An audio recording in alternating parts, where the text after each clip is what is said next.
నా పేరు శ్రవంతి. నేను 2024 సెప్టెంబర్లో ఆర్టీసీలో టెండర్స్ వేసుకున్నాను. Cool drink shop, bakery items వేసుకున్న తర్వాత నాకు రెండు నాకే వచ్చాయి. అప్పటి నుంచి ప్లేస్ కొలతలు చూపించమని మేము చాలాసార్లు తిరిగాము. మాకు ప్లేస్ చూపించలేదు, ఏం చూపించలేదు, ఇప్పటికీ కూడా చూపించలేదు. ఎన్నిసార్లు తిరిగినా మాకు ఎటువంటి సమాధానం చెప్పలేదు. తర్వాత నేను సార్ వాళ్ళని కలిసిన తర్వాత మొన్న ఆగస్ట్ నెలలో వచ్చారు మాకు ప్లేస్ చూపించడానికి.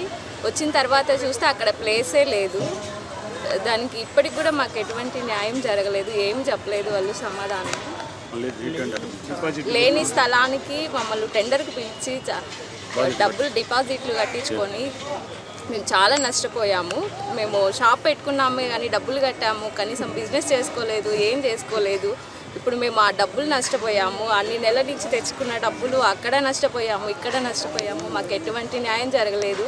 సార్ వాళ్ళని కలిసిన తర్వాత వచ్చారు వాళ్ళు. అప్పటి వరకు మాకు ఎటువంటి సమాధానం చెప్పలేదు. ఇప్పటికి కూడా ఏం సమాధానం చెప్పలేదు వాళ్ళు.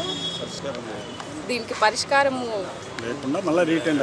లేకుండానే రీటెండర్లు వేశారు. దీన్ని రద్దుపరిచి మాకు న్యాయం జరగాల్సింది.